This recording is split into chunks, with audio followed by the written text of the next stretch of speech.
कि जितनी झूठन बची होती है वो गाय को खिला देता है।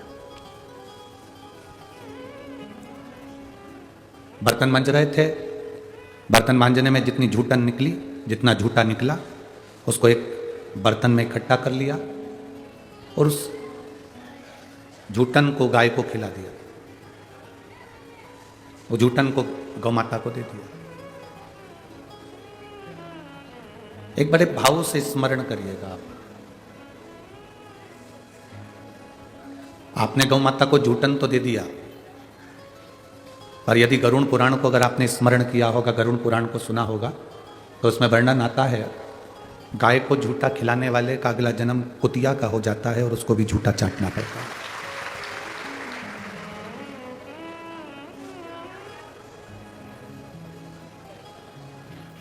तैतीस कोटि देवी देवता गौ माता के अंदर विराजमान है। आप ज्यादा कुछ नहीं कर सकते, दरवाजे पर आई हुई गाय का केवल दर्शन ही कर लोगे तो भी। अभी हमने कथा में कहा कि मंदिर में मूर्ति में हम भगवान ढूंढ रहे हैं, पर अपने आसपास में, अपने घर के पास में, अपने घर के अंदर भगवान को नहीं ढूंढ पा रहे। जो दिया तुमने वो तुम्हें मिलता है, जो प्रदान करा तुमने वो तुम्हें प्राप्त होता है। एक राजा पृथु का एक संवाद आता।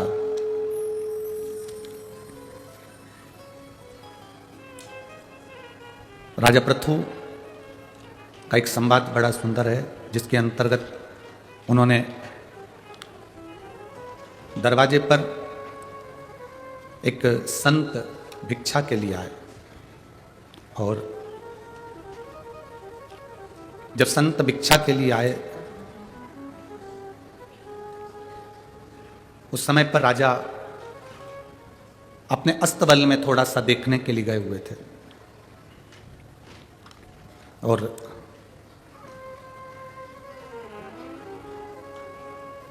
जब अस्तबल में देखने के लिए गए हुए थे तो उस समय पर एक संत ने आकर राजा के सामने आवाज लगाई, महाराज बहुत भूख लग रही है, आप मुझे कुछ खाने को दे दो। राजा पृथु संत की उस मांगनी पर, संत की उस भिक्षा पात्र में घोड़े की लीद उठाकर डाल देते हैं। घोड़े की लीद उन्होंने भिक्षा पात्र में डाल दी। जब घोड़े की लीद उस भिक्षा पात्र में डाली तो संत को क्रोध नहीं आया। संत, साधु, गुरुजन, महात्मा, कीर्तनकार, पांडुरंगा का स्मरण करने वाले हों, भगवान की भक्ति करने वाला कोई संसारिक मनुष्य भी हो तो उसको क्रोध नहीं आया। भिक्षा में लीद डाल दी गई, घोड़े की लीद। संत उस लीद को लेकर चले गए अपने आश्रम के बाहर, उन्होंने उस लीद को एक कोने में डाल दी।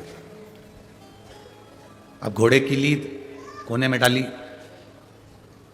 2 महीने बाद राजा पृथु घोड़े पर बैठकर जब नगर घूमने के लिए गया तो जंगल में गया तो उसको संत का आश्रम मिला। उसने महाराज जी को प्रणाम करते हुए विचार करा कि ये संत 10 किलो लीद यहाँ पड़ी हुई है, तो मतलब यहाँ तो कोई घोड़ा दिख नहीं रहा, ये लीद कहाँ से आ गई। राजा उस संत के चरणों को प्रणाम कर कर बोला, महाराज आपके यहाँ कोई घोड़ा नहीं दिख रहा, तो ये लीद, इतनी सारा ढेर कहाँ से आ गया घोड़े की लीद का। संत ने कहा, मैं जब एक नगर में भीख मांगने के लिए, भिक्षा लेने के लिए जब मैं गया, भिक्षा पात्र लेकर जब मैं भिक्षा लेने के लिए गया तो एक राजा ने मेरे कटोरे में ये भिक्षा में लीद दी थी और कहा था ले ये खा लो। वो लीद लाकर मैंने अपने आश्रम में डाल दी थी। तो राजा की आंख में आंसू भर गए और हाथ जोड़कर पांव पड़कर बोला, मैंने तो लीद इतनी सी दी थी, फिर ये 50-100 किलो लीद कैसे हो गई। संत कहते हैं जो दान किया है वो बढ़ता भी तो है। तुमने जो दान किया है वो बढ़ता भी तो है। महाराज क्षमा करें, मैंने आपको खाने को लीद दी थी। संत कहते हैं राजन, अब तुमने जो दान करा था वो बढ़कर तुम्हें मिलेगा। ये इतनी जो लीद है ना, ये तुम्हें ही खाना पड़ेगी। ये संसार की रीति है। झूठा दिया है तो झूठा खाना पड़ेगा, अच्छा दिया है तो अच्छा खाना पड़ेगा। शिव महापुराण की कथा तो यहां तक कहती है कि तुम्हारा ससुर भी भोजन करने बैठे तो जैसे तुम्हारी पति की थाली लगाती हो प्रेम से, ऐसे ससुर की थाली लगना चाहिए प्रेम से। घर से निकलते समय भरे हुए घड़े का दर्शन किया जाता है, मंगल होता है, शुभ होता है। घर में अंदर जाते समय भरे हुए घड़े का दर्शन किया जाता है क्योंकि वो शुभ होता है। एक लोटा जल भरकर जब हम भरा हुआ पानी रोज हाथ में लेंगे ना, जिस लड़के की नौकरी ना लग रही हो, जिस बेटी का संबंध ना हो रहा हो, जो बीमारियों में ग्रसित हो गया, तकलीफों में भरा हुआ है, बहुत कष्टों में जिंदगी जी रहा है, वो भी अगर एक लोटा जल हाथ में भरा हुआ लेना प्रारंभ कर दे, क्योंकि अभी तक हम अपने पास में जो लेते थे वो अपने लिए भरा हुआ पानी का गिलास लेते थे, खाली गिलास लेते थे, खाली बर्तन लेते थे, खाली भांडा लेते थे। पर भरा हुआ गिलास जब सुबह सुबह तुम्हारे हाथ में आएगा तो तुम्हारी भी लाकर अलमारी खाली रहने वाली नहीं है, वो भी भर आती है। राजा पृथु ने ईद दी, वो उसको जो लीद थी वो दे दी, घोड़े की लीद उसने प्रदान कर, उसको घोड़े की लीद मिली। अब ये कोई उपाय हो सकता है? कोई उपाय?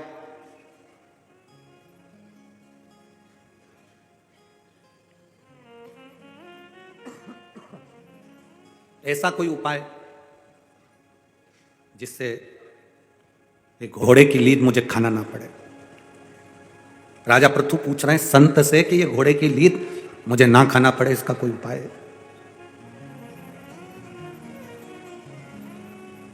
यदि इसका कोई उपाय हो तो मुझे जरूर बताओ। कहा, जब आप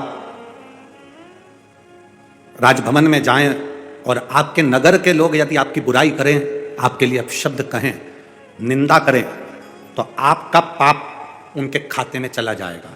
आप फिर लीद नहीं खाओगे, वो घोड़े की लीद उनके हिस्से में चली जाएगी जो आपकी निंदा करते हैं। आपको कितना बुरा लगता है? संसार में जन्म लेने वाले मनुष्य को कोई निंदा कर दे, कोई अपशब्द कह दे तो बुरा लगने लगता है ना। उस समय पर आपको प्रसन्न होना चाहिए कि आपके पाप का आधे से ज्यादा हिस्सा उसके खाते में चला गया है। आपको यह प्रसन्नता होना चाहिए कि आपका आधे से ज्यादा पाप का हिस्सा दूसरे के खाते में पहुंच गया। गाली देने वाले को क्या लगता है, उसने गाली दे दी। प्रेम की जो वाणी है, अच्छी जो वाणी है, वो जीवन का एक सुख देने वाली है। एक सेठ जी बड़े कंजूस थे, बहुत कंजूस, कभी कोई दान पुण्य करते ही नहीं थे, कोई दान नहीं, कोई पुण्य नहीं। आज बेटे को बिठाकर चले गए घर भोजन करने के लिए, इतने में एक संत आ गए। संत ने आवाज लगाई। वो संत का नियम था, सबके दरवाजे से एक एक चीज लेते थे, कहीं से आटा लेते थे तो कहीं से चावल लेते थे, कहीं से सब्जी लेते थे तो कहीं से कुछ ले लेते। एक दुकान वाले के पास में गए, इसी सेठ जी के दरवाजे पर गए, इसका लड़का बैठा था, उससे कहा भैया हमको थोड़ा सा नमक दे दो, हमको थोड़ा सा नमक दे दो। लड़के ने डब्बा खोला, नमक निकाल कर दे दिया। सेठ जी के यहाँ के नमक लेकर चले गया। संत शंकर जी का भक्त था, शिव का उपासक था, शिव के बिना एक मिनट नहीं रहता था। शंकर को भोजन कराए बगैर भोजन नहीं करता था, शिव जी को जल चढ़ाए बगैर जल नहीं पीता था। संत गए, भोजन बनाया, नमक मांग रहे थे। यहीं नदी के तट पर रहते हैं, यहीं नदी के तट पर रहते हैं। अरे वो तो रोज का काम है उसका, तो मांगना, रोज का काम है उसको मांगना। अपने गांव के ही तो संत है, हाँ रोज मांगने आता है वो तो थोड़ा थोड़ा सामान। आज क्या मांग के ले गया? नमक मांग के ले गया, दे दिया। हाउ, कौन से डब्बे में से दिया? इस डब्बे में से दिया। जैसे ही कहा इस डब्बे में से दिया, साहूकार की आंख में जल भर गया। वो डब्बे में नमक नहीं था, उसमें जहर था। जहर? बेटा तूने गलती कर दी। साहूकार दौड़ा संत के दरवाजे पर। संत ने तो भोजन बनाकर महादेव को भोग लगा दिया था। महादेव को भोग लगाकर संत भोजन की थाली लेकर पहला रोटी का टुकड़ा तोड़ा ही था, इतने में साहूकार पहुंच गया। बाबा जी, हाथ जोड़कर निवेदन है, आप इसको मत पाओ, ये भोजन में जहर है। मेरे लड़के से गलती हो गई, नमक की जगह जहर उसने दे दिया। उसको मालूम नहीं था, पहली बार दुकान पर बैठा था, पहली बार दुकान पर बैठा था, उससे गलती हो गई। बाबा क्षमा कर दो। नहीं, मेरे महादेव को मैंने भोग लगाया है, अब तो मैं इसको खाऊंगा, जब मेरा महादेव खा गया तो मैं कैसे रह सकता हूं। रोटी का टुकड़ा तोड़कर सब्जी के साथ उस संत ने खाया। साहूकार को लगा अगर मर गया तो मेरे माथे आएगा, मैं यहीं बैठ जाता हूं। अगर इसके थोड़ा भी इसको घबराहट होगी, चक्कर आएंगे, नीचे गिरेगा, तो मैं इसको उठाकर वैद्य जी के पास ले जाऊंगा, डॉक्टर के पास ले जाऊंगा। संत बैठ गया। संत ने भोजन करा, विश्राम करा, साहूकार वहीं बैठा रहा। पूरी रात साहूकार जागता रहा, संत सोते रहे। सवेरे संत उठे, अपनी नित्य क्रिया करने के लिए जाने लगे। साहूकार को लगा संत के प्राण बच गए। साहूकार भगवान शंकर को प्रणाम करने के लिए गया मंदिर में। बाबा आपने बड़ी करुणा करी जो संत के प्राणों को बचा लिया। ऐसा कहने के लिए वो मंदिर के अंदर शिवलिंग के सामने जैसे पहुंचा, शंकर भगवान के शिवलिंग के सामने पहुंचकर क्या देखता है कि शंकर जी के शिवलिंग के 2 टुकड़े हो गए थे, शिवलिंग टूट गया। गले में डाला हुआ रुद्राक्ष, घर के मंदिर में रखी हुई शिवलिंग, कुबेरेश्वर धाम से लाया गया कंकर अगर बीच में से टूट जाता है, थोड़ा थोड़ा करके खिर जाता है, तो समझ लेना कि कोई बहुत बड़ी समस्या आई थी और भोलेनाथ ने अपने ऊपर झेल ली।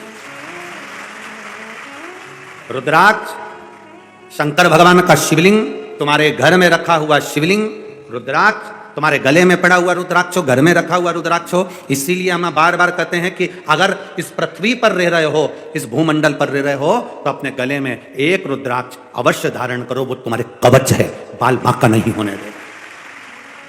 लोग जब बीमार हो जाते हैं, बहुत बड़ा रोग आ जाता है, तब रुद्राक्ष पहनते हैं। तकलीफ आती है तब रुद्राक्ष पहनते हैं। दुख आता है तब रुद्राक्ष पहनते हैं। अरे भाई, सबको मालूम है दिसंबर जनवरी फरवरी में ठंड आती है तो घर में जो गर्म कपड़े होते हैं ना, वो पहले से निकाल लिए जाते हैं। बोलो निकालते कि नहीं निकालते? क्या अपन निकाल लें, पहनेंगे? बच्चों को पहनाना पड़ेंगे, गर्म कपड़े निकाल के रखो। जैसे ही ठंड गई, गर्म कपड़ों को बंद कर रख दिया जाता है।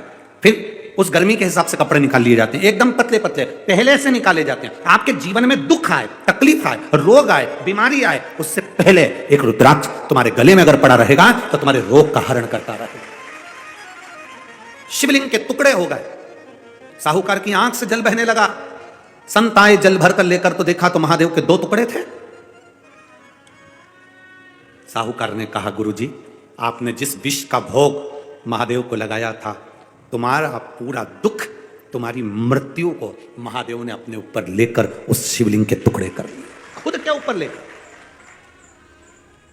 घर में रखा शिवलिंग, गले में पड़ा रुद्राक्ष, घर में रखा रुद्राक्ष, या कुबेरेश्वर धाम से लाया हुआ एक छोटा सा कंकर टूट रहा है, फूट रहा है, थोड़ा थोड़ा करके झड़ रहा है, धीरे धीरे कर कर वो खंडित हो गया है। समझ लेना तुम्हारे घर में कोई विपदा थी जिसको मेरा महादेव धीरे धीरे कर कर काट रहा है और वह आपको स्वस्थ बना रहा है।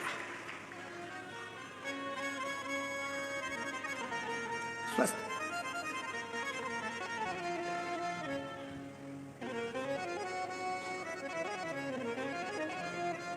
सीहोर का जो रुद्राक्ष होता है, लोग हमसे कहते हैं उसमें ऐसा क्या है। हम कहते हैं आप लोग उसको वापर कर जरूर देखना। पैसे से खरीदा हुआ नहीं, सीहोर के कुबेरेश्वर धाम पर जाकर हाथ में मांग कर, उसके दरवाजे से कंकर संकर पूछ कर एक रुद्राक्ष जो तुम लेकर आते हो। कई लोग ऐसे मिलेंगे सीहोर के नाम से रुद्राक्ष बेचेंगे, सीहोर का रुद्राक्ष बेचेंगे, सीहोर का रुद्राक्ष ले लो 200 का, 500 का, 1000 का। आप सीहोर भी आएंगे तो बहुत सारे ऐसे नकली मिल जाएंगे जो तुमको अपने घर से ही करेंगे। हमारे पास तो सीहोर के वहीं कुबेरेश्वर धाम का रखा, हम तो सीहोर में। भरा हुआ लोटा लेकर आप शिव जी के मंदिर तक जाओ। तारकासुर के 3 बेटे तारकाक्ष, विदुमाली और कमलाक्षकी ने जो उपद्रव मचाया था, उन उपद्रवों को शांत करने के लिए भगवान शिव ने पशुपतिनाथ का अवतार लिया था। भगवान शिव ने जो पशुपतिनाथ का अवतार लिया, भगवान शंकर जो पशुपतिनाथ बनकर विराजमान हुए, 33 कोटि देवी देवताओं को पशु बना दिया, स्वयं पशुपतिनाथ बन गए, स्वयं पशुपतिनाथ बनकर विराजमान हुए। उनके पशुपतिनाथ बनने पर पशुपतिनाथ व्रत का वर्णन आ गया। 2 चीजें हैं, एक पाशुपत्य अस्त्र है और एक पशुपति व्रत है। एक पाशुपत्य अस्त्र है और एक पशुपति व्रत है। पशुपत्य अस्त्र राम जी के पास था, भगवान कृष्ण के पास था, भगवान विष्णु के पास था। पाशुपत्य अस्त्र सारे देवताओं के पास में, जिन्होंने बहुत भगवान शिव की आराधना करी, साधना करी, तप करा, उनकी आराधना में लीन रहे, उनको भगवान ने पाशुपत्य अस्त्र दिया। अब इतने सारे मनुष्यों को पाशुपत्य अस्त्र तो भगवान दे नहीं सकते, क्योंकि इतना सारा तप तो अपन लोगों ने नहीं करा, इतनी सारी आराधना तो अपन ने नहीं करी। हाँ, पंढरपुर वालों को दे सकते हैं, क्योंकि वो चंद्रभागा माता के तट पर रहते हैं। वारकरी जो आते हैं हरि विठ्ठल पांडुरंगा का नाम लेकर, रामकृष्ण हरि का नाम ले लेकर जो यहाँ पहुँचते हैं, उनका दर्शन करते हैं। तो यहाँ थोड़ा डीले कम करके आवाज खोलो। भगवान यहाँ उनको इसलिए, यहाँ भले वो पाशुपत्य अस्त्र दे दे, देवताओं के पास में पाशुपत्य अस्त्र है और मनुष्य के पास में पशुपति व्रत है। ये वो व्रत है जो पाशुपत्य अस्त्र जो राम जी के पास था, जो भगवान कृष्ण के पास था, जो हरि भगवान विष्णु के पास था, उस पाशुपत्य अस्त्र के बराबर एक पशुपति व्रत होता है। एक पशुपति व्रत पाशुपत्य अस्त्र के बराबर होता है। एक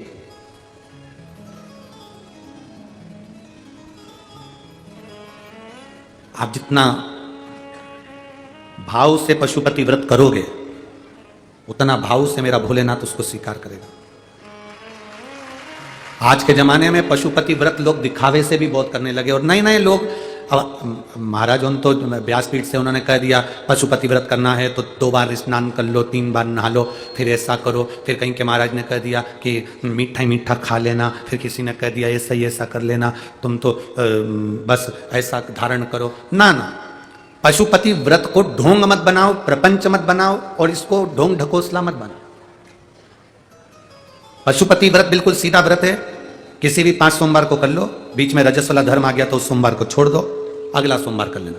कहीं जाना पड़ गया, छोड़ दो, अगला सोमवार कर लेना। कोई 30 त्योहार पड़ गया, छोड़ दो, अगला सोमवार कर लेना। तुम्हारा कोई व्रत पड़ गया, एकादशी वगैरह, छोड़ दो, अगला व्रत कर लेना। पशुपति व्रत 5 होते हैं, किसी भी सोमवार से चालू कर सकते। देव सो रहे हैं तो क्या हम पशुपति व्रत चालू कर सकते हैं? मलमास चल रहा है तो क्या हम पशुपति व्रत चालू कर सकते हैं? अभी हमने कोई से पूछा था तो वो कह रहे थे ये बेकार महीना है कि तो हम पशुपति व्रत चालू कर सकते हैं, और बेकार महीने में मर गए तो?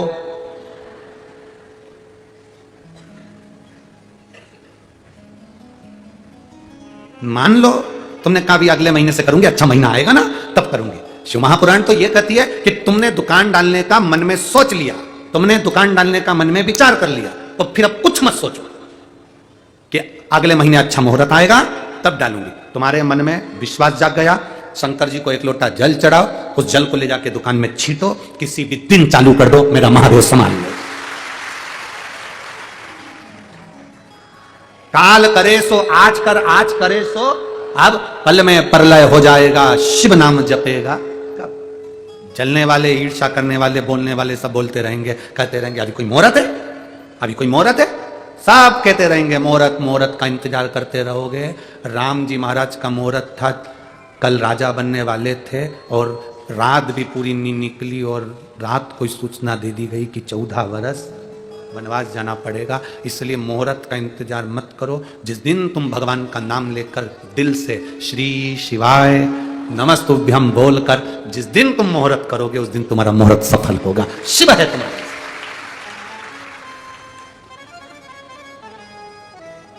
शंकर का भक्त मुहूर्त का इंतजार नहीं करता, भजन का, वो तो शिव भक्ति है। तुम्हारे जितने भी दादा परदादा मरे थे, अच्छा मुहूर्त देख के मरे थे। अरे बोलो तो जम के, अच्छा मुहूर्त देखकर बच्चा जन्म ले सकता है ऑपरेशन से, क्योंकि आजकल डॉक्टर कह देते हैं तुम बताओगे हम उस तारीख को डिलीवरी करा देंगे, कितनी बजे कराना उस तारीख को करा देंगे। बच्चा जन्म ले सकता है अच्छा मुहूर्त देखकर। मूल तो नहीं चल रहा है, शनि तीव्र तो नहीं चल रहा, दिन कौन सा है, तिथि कौन सी है, तुमने देखकर डॉक्टर ने को कह दिया बस आज ऑपरेशन इतनी बजे, 4 बजे, 5 बजे करा दो। घर प्रवेश का मुहूर्त हो सकता है, बच्चा जन्म लेने का मुहूर्त हो सकता है, सबका मुहूर्त हो सकता है, शादी का भी हो सकता है, पर एक मुहूर्त नहीं होता मरने। कोई सोच के बैठे मैं शुभ घड़ी में मरूंगा, अभी नहीं मरूंगा चाहे कुछ भी हो जाए।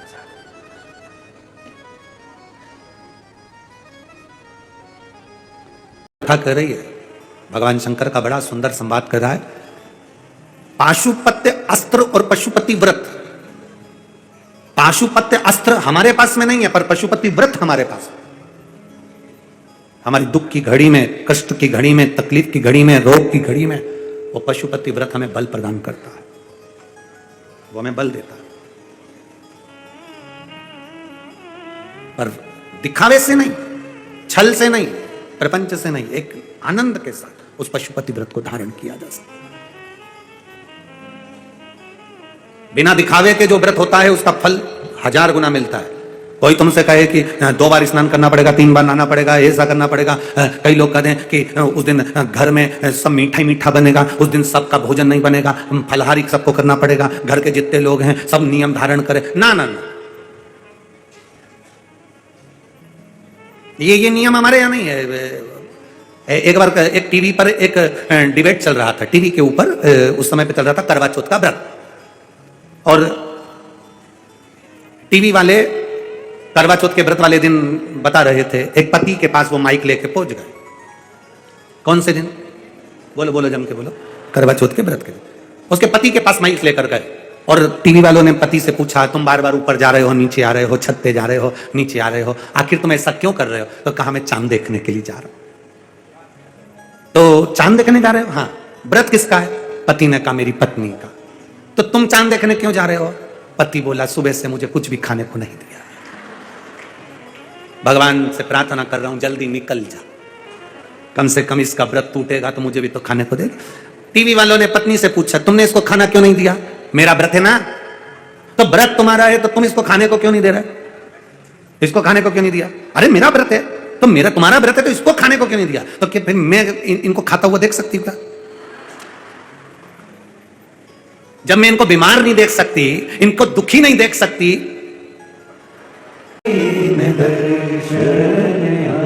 शिव कथा कह रहे, भगवान शंकर का संवाद कर रहा है। पशुपति व्रत में कोई दिखावा नहीं है। पशुपति व्रत के अंदर कोई दिखावा नहीं, सारे दिखावों से दूर है पशुपति। कितने दिए लगते हैं? जम के बोलो जरा। 6। प्रसाद एक बार साथ में बनाकर ले जाते हैं, हिस्से भी मंदिर के अंदर ही करते हैं। 6 दिए जमीन पर रखना होते हैं, प्रसाद के 3 हिस्से भी जमीन पर कागज में, दोने में, प्लेट में रखना चाहिए। कितने दिए जलाना चाहिए? 5। सबसे पहले दिया 5 जलेगा, प्रसाद के 3 हिस्से हो जाएंगे, 5 दिए जल जाएंगे, छठा दिया भी उसके पास में रखा रहेगा। आप शिव जी की फिर पूजन करो, आराधना करो। ऐसा नहीं कि पूरी पूजन कर ली फिर दिए जलाए, पहले 5 दिए जलाओ, 1 दिया वैसे ही रखो और प्रसाद के 3 हिस्से कर लो, फिर शिव जी की पूजन करना प्रारंभ करो। सुबेरे जो तुमने पूजन की थाली लेकर गए हो वही थाली वापिस शाम को जाएगी, उस थाली को संभाल कर ढक कर रखो, वही थाली शाम को जाएगी। पूजन हुई, पहला व्रत बाबा को विनय करो। 1 दिया जो नहीं जला है उसको थाली में लेकर आओ। प्रसाद के 2 हिस्से मंदिर में छोड़ो, 1 हिस्सा अपने साथ लेकर आओ। अपने घर में जब प्रवेश करें, प्रवेश करते समय सीधे हाथ की ओर बैठ जाओ, घर की ओर मुख करो, 6ठे नंबर का दिया दरवाजे के पास में जला दो। प्रसाद जो लेकर अंदर आए हो, भोजन करने से पहले प्रसाद को, मीठे का जो प्रसाद है घर में बना हुआ, चाहे सीरा बनाओ, खीर बनाओ, तुम्हारी मर्जी पड़े जो बनाओ, पर मीठा बनाना प्रसाद। भोजन करते समय सबसे पहले प्रसाद को ग्रहण करो, फिर भोजन करो। अब उस भोजन में तुम नमकीन खा सकते हो, ऐसा मना नहीं है कि मीठा ही मीठा खाना पड़ेगा। सात्विक भोजन। जो प्रसाद लेकर आए उस प्रसाद में से किसी को हिस्सा नहीं देना। कढ़ाई में, भगोनी में जो तुमने प्रसाद बनाया था ले जाने के लिए, उसमें भी आटा नहीं छूटना चाहिए। प्रसाद उतना ही बनना चाहिए जितना मंदिर जाएगा, उतना ही प्रसाद बनाओ जितना मंदिर लेकर जाना है। कढ़ैया में छोड़कर मत जाओ। पूरा खीर ज्यादा बन गई है तो उतनी लेकर जाना पड़ेगी, हलवा ज्यादा बन गया तो पूरा लेकर जाना पड़ेगा। अगर वहां आधा छूट गया, आधा तुम लेकर जा रहे हो, तो प्रसाद के 2 हिस्से तो वहीं पर हो गए, फिर भगवान उसको स्वीकार नहीं करते। क्योंकि अगर कढ़ैया में छोड़ दिया, भगोनी में छोड़ दिया, तो आधा आधा हिस्सा तो वैसे ही हो, उसको लेकर जाओ पूरा। वहां पर 3 हिस्से करो, 2 हिस्से बाबा को दो, 1 हिस्सा। 5वां व्रत जब आए, एक श्रीफल भेंट बाबा को समर्पित कर 108 चावल के दाने, मूंग का दाना, जो तुम चढ़ा सकते हो, बेलपत्र हो, फूल की पंखड़ी हो, जो बाबा को दे सकते हो वो दो। बाबा से विनती करो, आज मेरा व्रत पूर्ण हो रहा है, आप इसे स्वीकार करो। दिखावे से कोई व्रत नहीं होता। एकादशी का व्रत तुम करो और पूरे घर के लोगों को भूखा मार दो तो वो एकादशी का व्रत नहीं कहलाएगा। सोमवार का व्रत तुम करो और पूरे घर के लोगों को तुम सोमवार का व्रत करा दो, अर्थात भूखा रख दो, तो वो सोमवार का व्रत नहीं है। करवा चौथ का व्रत तुम्हारा और पति को भूखा रख दिया रात भर, तो क्या मतलब है सब व्रत करने से? और तुम लोग कह देती हो हम उनको दुखी नहीं देख सकते। हम उनको तकलीफ में नहीं देख सकते, हम उनको बीमारी में नहीं देख सकते, तो हम उन्हें खाता हुआ कैसे देख सकते? व्रत तुम्हारा है, तुम रखो, उसको अच्छे से खाने दो, भगवत भजन करना, स्मरण करना। जम के तुमने पकाया, कच्चा रह गया, कच्चा रह गया तो तुम क्या करती हो? वापस पानी डालती हो, फिर गैस पे चढ़ा देती हो। पकाना है उसको, कच्चा है, सब्जी कच्ची रह जाएगी तो खा लोगे। पूरन पोली बना रहे हो, उसमें जो तुमने पूरन बनाया वो चने की दाल कच्ची रह गई तो पूरन बन जाएगा। सांबर बनाया, सांबर में जो फली डाली वो फली कच्ची रह गई और तुम मुंह में ले तो अच्छा लगेगा? पक्का होना चाहिए। सीरा बनाया, आटा सेका, रवा सेका, सूजी सेकी और वो मालूम पड़े कच्चा रह गया तो तुम पाओगे क्या? नहीं। कच्चा चावल नहीं खा सकते, तुम्हें अच्छा नहीं लगता। कच्ची सब्जी अच्छी नहीं लगती, कच्ची रोटी अच्छी नहीं लगती, कच्ची पूड़ी अच्छी नहीं लगती, तो कच्चा भक्त भी भगवान को अच्छा नहीं लगता। उसको पका चाहिए। निकली थी 5 समुद्र मंथन में 5 गाय निकली थी, सुशीला, सुरभि, बहुला, ये सब 5 गायों का स्मरण आता है। उसमें एक गाय थी बहुला। बहुला गाय का लड़का था मनोरथ। बहुला गाय का बेटे का नाम क्या है? जम के बोलो जरा, जम के। मनोरथ। बहुला गाय का एक बेटा है मनोरथ। मनोरथ। आज भी नियम है, शिव महापुराण की कथा का आज भी नियम है, गौशाला में 100, 150, 500, 50 कितनी भी गाय हो, उस गाय में से एक गाय का बछड़ा हो और उस बछड़े का नाम मनोरथ रख दिया जाए और उसको गौशाला में या अपने यहाँ पर उस मनोरथ बैल को, मनोरथ नंदी को, मनोरथ बछड़े को अपनी गौशाला में रखा जाता है, तो उस गौशाला में कभी मनोरथ कम नहीं होते, वहां मनोरथ बढ़ते चले जाते हैं। आज भी पुष्टि मार्ग में, वैष्णव संप्रदाय में, हमारे यहाँ वारकरी संप्रदाय के अंतर्गत हो, वैष्णव संप्रदाय के अंतर्गत हो, शैव संप्रदाय के अंतर्गत हो, जिस संप्रदाय के अंतर्गत हम देखते हैं तो वहां कहते हैं आज क्या है? आपके यहां मनोरथ है। क्या है? भगवान का मनोरथ है। मनोरथ नाम आया कहां से? ये भगवान शंकर जब समुद्र मंथन हुआ, उस मंथन में जो 5 गाय निकली, उस 5 गाय में से एक गाय थी बहुला। उस बहुला गाय के बेटे का नाम था मनोरथ। बहुला गाय अपने बेटे मनोरथ को दूध पिला रही थी।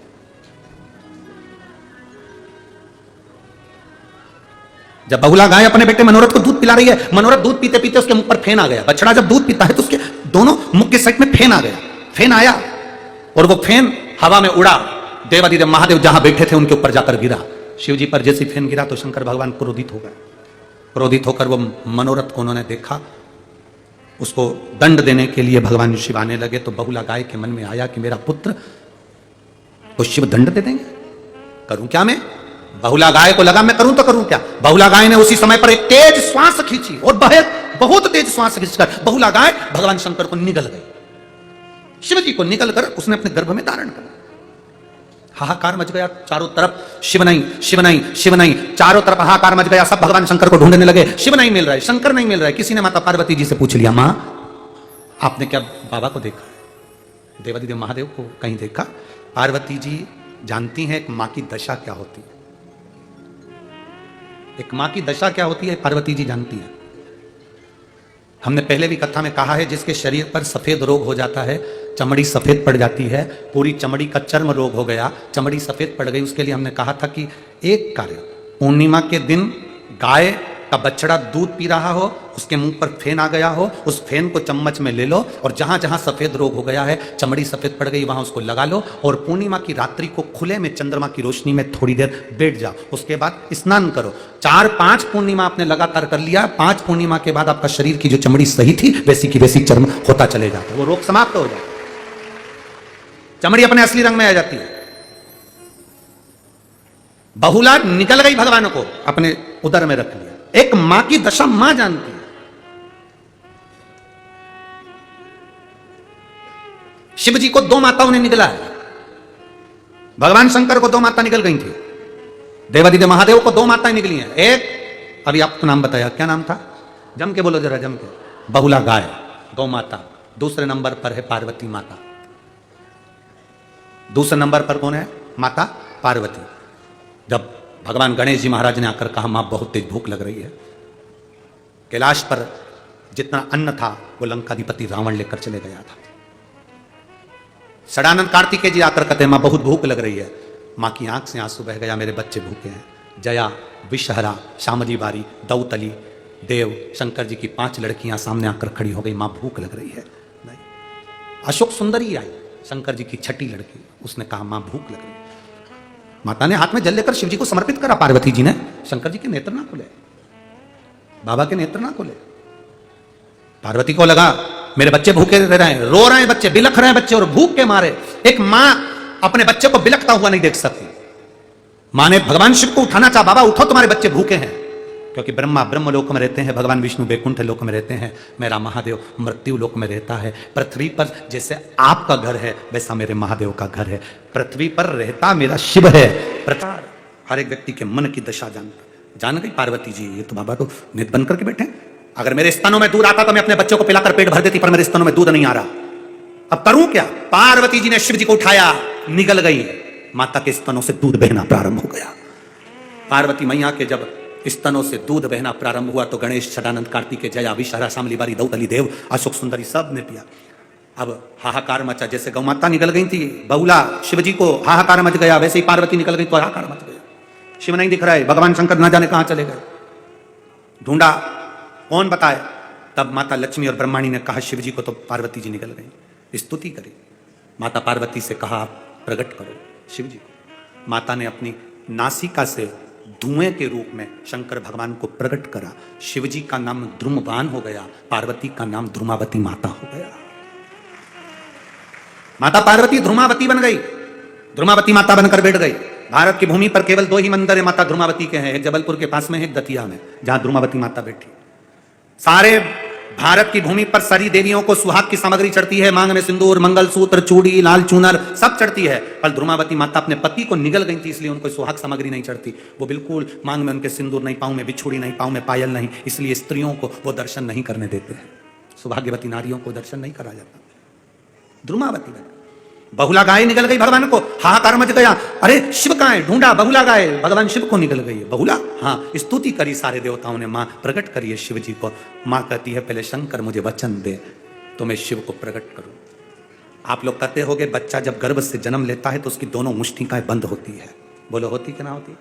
बच्चा जब जन्म लेता है उसकी दोनों मुष्टिकाएं बंद होती है, क्यों? क्योंकि बहुला गाय ने भगवान शंकर से अपने गर्भ के अंदर संकल्प लिया था। उस दिन से आज तक गर्भ में जो बच्चा होता है वो गर्भ में संकल्प लेता है। बहुला गाय ने संकल्प लिया था कि शिव प्रकट होंगे तो मेरे बेटे को नहीं मारेंगे या मेरे बेटे को कोई क्षति ना होगी। शिव ने संकल्प दिया था। उसी तरह हमारे गर्भ में, जब माता के गर्भ में जब बच्चा होता है वो भीतर संकल्प लेता है कि मैं मृत्यु लोक में जन्म लूंगा तो भगवान का भजन करूंगा, स्मरण करूंगा। पर मुष्टिका बांध कर संकल्प लिया जाता है कि भजन करूंगा, भजन करूंगा, भजन करूंगा, भजन करूंगा। पैदा होते से ही मैं तो भोजन करूंगा, भोजन करूंगा, भोजन करूंगा। खाने में उसका चित्त लग जाता है, भजन उसका छूट जाए, भजन छूट गया।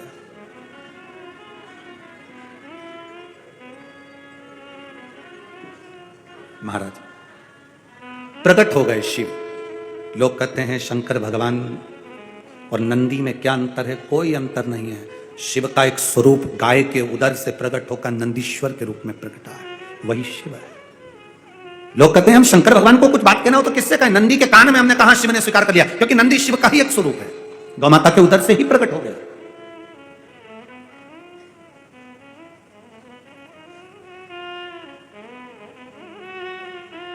शंकर को पहचानना बहुत कठिन है। जो महादेव का संवाद कह रहा है, भगवान तुमरुका जी चंचुला देवी को 12 ज्योतिर्लिंग का स्मरण करा रहे हैं।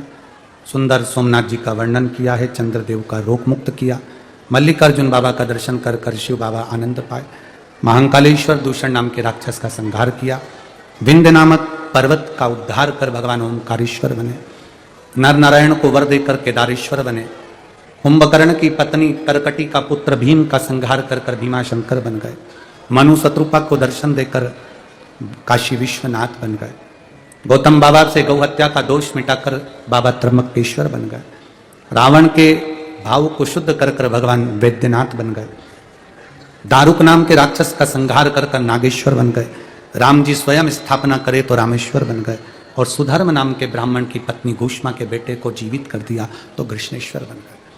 तुमरुका जी इस पवित्र कथा को सुना रहे हैं। चंचुला देवी का पति बिंदु प्रेत योनि से मुक्त हो जाता है। कथा सुन रहे हो आप और हम। शास्त्र के रीत के अनुकूल आप जब 7वें दिन की कथा को पूरा सुनकर जब जाएंगे और भूमि को नमन कर कर जब कर्पूर गौरम होगा, उसके बाद रज का स्पर्श कर कर अपने मस्तक चढ़ाकर जाएं। तो बाबा से ये प्रार्थना कर कर जाना, बाबा ये 2023 का जैसा खुशहाली में पंडरीनाथ के चरणों में जो हमारा जीत समय निकला, ऐसा ही 2024 में इतनी प्रसन्नता, इतना आनंद देना कि जिंदगी सार्थक हो।